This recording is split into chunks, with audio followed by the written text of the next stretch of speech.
All right, you guys, welcome back to Anton's class. I know it's been a long time since I've been here. That's because I'm busy. I have a full-time job as a teacher, and so I'm quite busy lately, but I'm back and I hope you're happy to be here. This is going to be a video about my trip to South Africa, which was all the way back in June, and it's now Thanksgiving Day, which is November, what's today, the 25th? Up here in the United States. And yeah, I just want to talk about my experience in South Africa. I'm probably going to do a series of videos about this, but today's video is going to be about the positive aspects of South Africa, the things that I really enjoyed. So if you are looking to visit South Africa or relocate there even potentially, this video might be a good starting place for you, because I'm going to give you some tricks and some tips. And in particular, I was in the Johannesburg area, in Johannesburg, Pretoria, and all of those northern suburbs between the two cities. And so yeah, please stay tuned. If you're new here, my name's Anton and I'm all about health and wellness. And part of my wellness journey has included learning to travel and to go outside of my comfort zone and to appreciate myself and my hobbies and my tastes and all those good things. So go ahead and hit that subscribe button. I would love to see you back. I am drinking rooibos tea in honor of South Africa. Rooibos is a native South African tea. It's an herbal tea. There's no caffeine, and it kind of smells like fresh rain. When you're up hiking and it's just rained, this kind of has that, it captures that essence to me.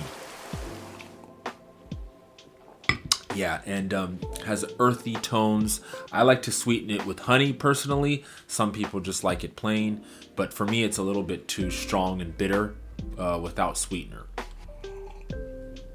It is very high in antioxidants. It's a very healthy tea. It's a health promoting tea, so I do recommend it. Anyways, this video is going to be about the positive things that I experienced in South Africa. A subsequent video will probably be about some of the not so positive things that I experienced in South Africa.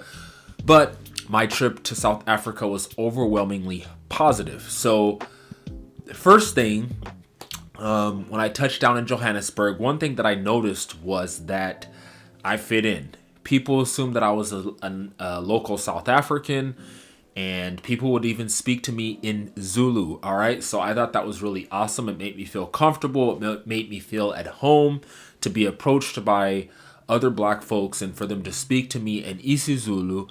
It felt really good. So they would say, like, I haven't been there in a while, so I'm almost forgetting. They would say sawubona, which is hello. And then they would say unjani, which is how are you?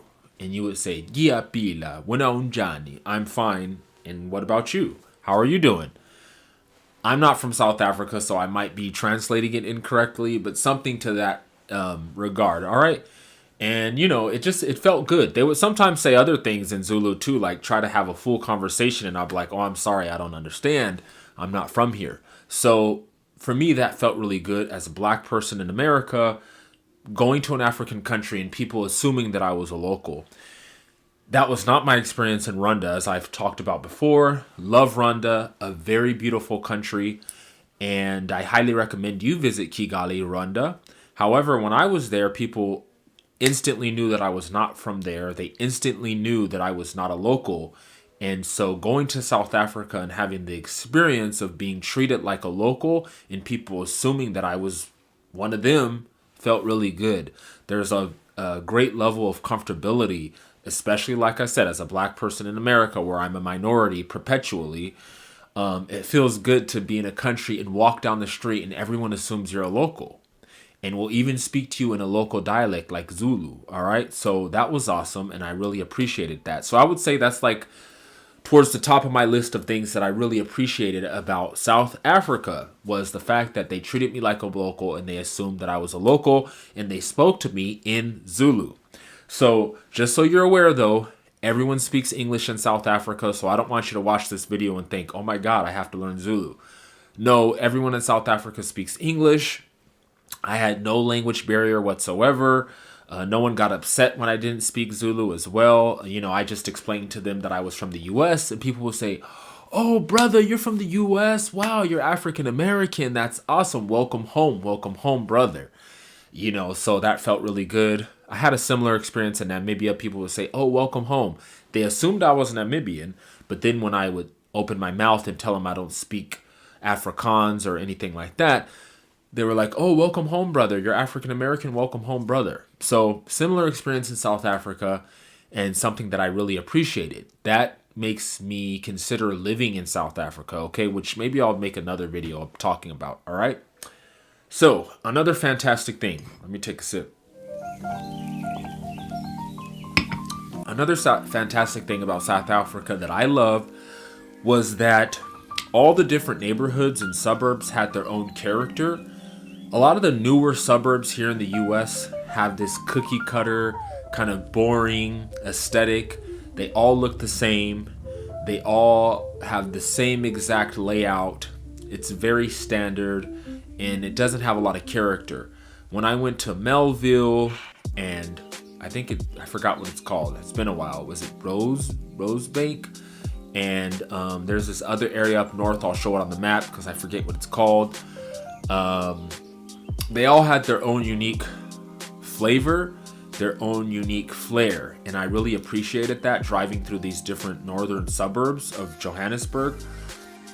They all had character and charm, and I really appreciated that.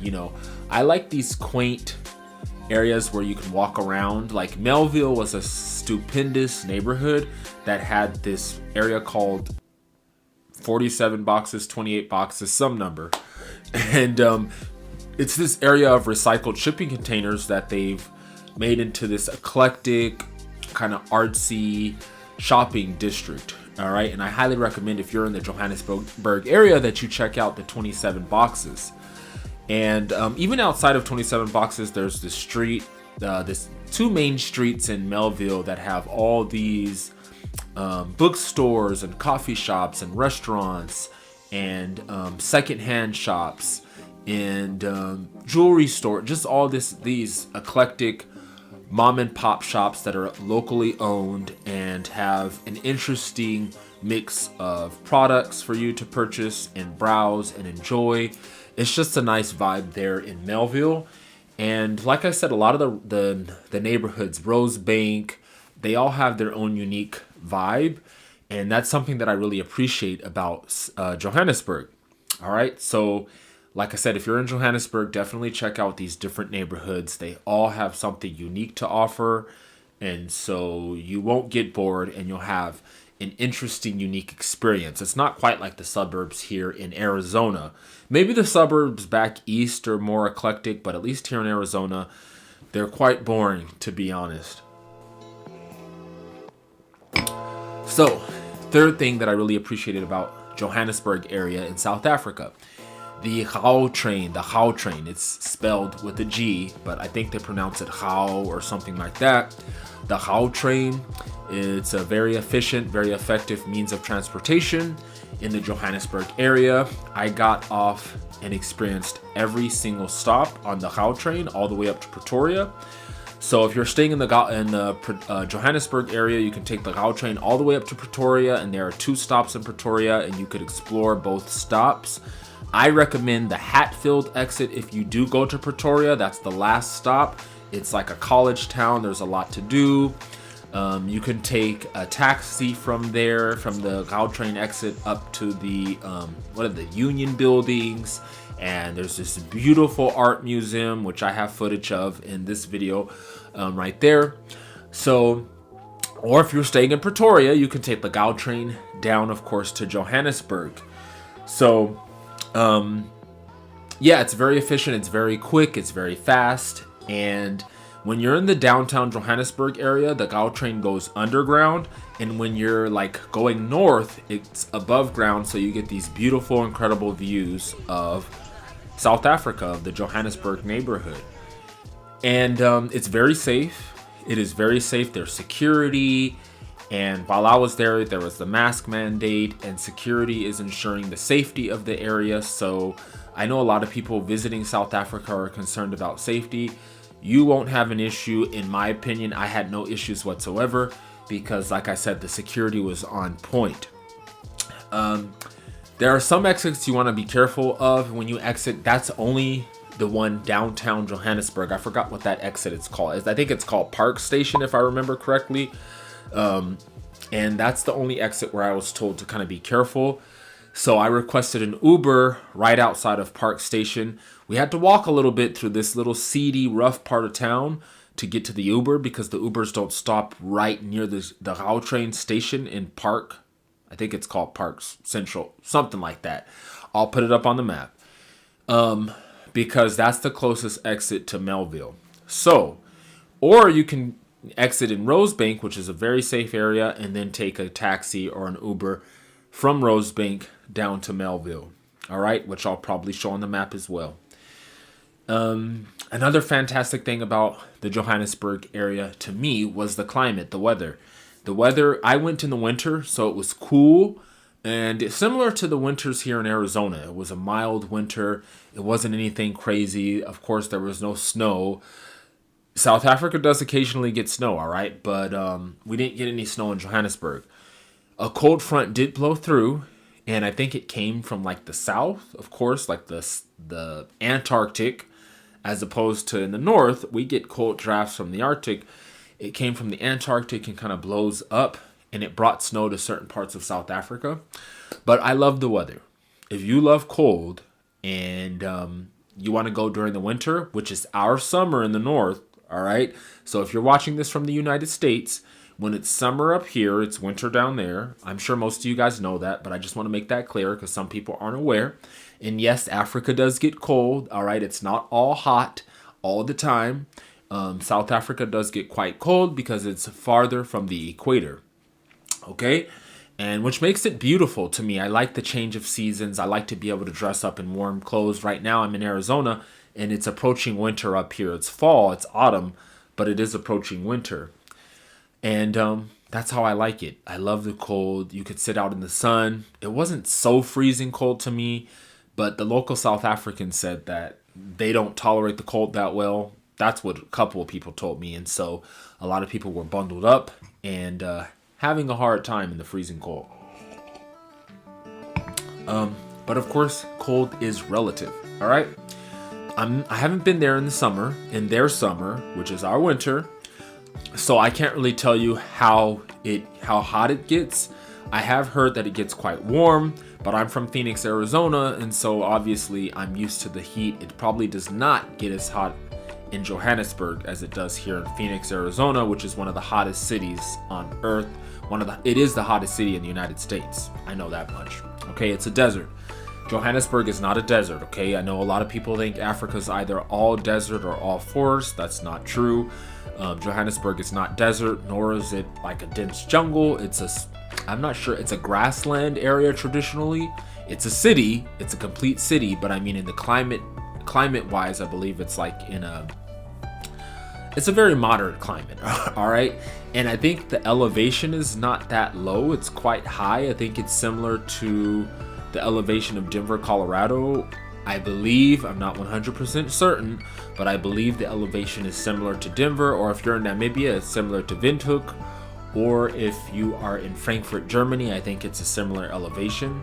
So if you are living at a very low elevation like sea level, you might have to adjust to the higher elevation in Johannesburg. I'll put how high it is right here, just to be on the safe side. Okay, anything else? There are so many things. Oh, another thing is, for me, the comfortability. So it's so similar. South Africa is quite similar to the US as far as the layout of the grocery stores, the streets, the traffic, the stop signs. Like I said, everyone speaks English fluently. You do hear other languages, beautiful local South African languages like isiZulu, and isiXhosa, in Sepedi and Setswana, especially in the Johannesburg area. I think it's mostly isiZulu as far as local languages, and Setswana and Sepedi. I could be mispronouncing those, and Sesotho, I believe. But like I said, everyone speaks English, but it is beautiful to be able to hear the local South African languages, and you'll hear people when you're walking through the mall kind of go back and forth between their different languages. And so if I lived in South Africa, I personally would definitely learn the combo languages of Zulu, Sesotho, Sepedi in that Johannesburg area. If you're going to Cape Town, you might want to learn some isiXhosa, or if you're going to, just depends on where you're going, all right? But like I said, you don't have to worry. Everyone speaks English fluently, so that's not something you're gonna have to worry about. Anything else that I want to mention? Just there's a lot to do in South Africa. That's another wonderful thing. And it's beautiful. It is an absolutely beautiful country. I'm talking about the scenery. There's lots of nature to go explore, and mountains. And sorry, my phone's about to die. But it is an incredibly beautiful place. And the people were friendly. That's another positive thing. The people were very friendly to me. They treated me like a local. And yeah, the layout was comfortable for me. It's very similar to the US, like I said. And so if you're going to South Africa, I think you will appreciate that.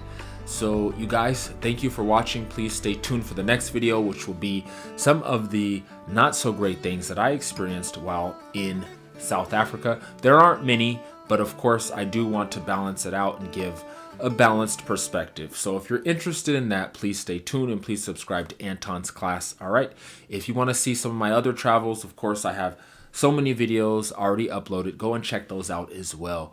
All right. Thank you for stopping by. I'll talk to you later. Cheers with the rooibos tea.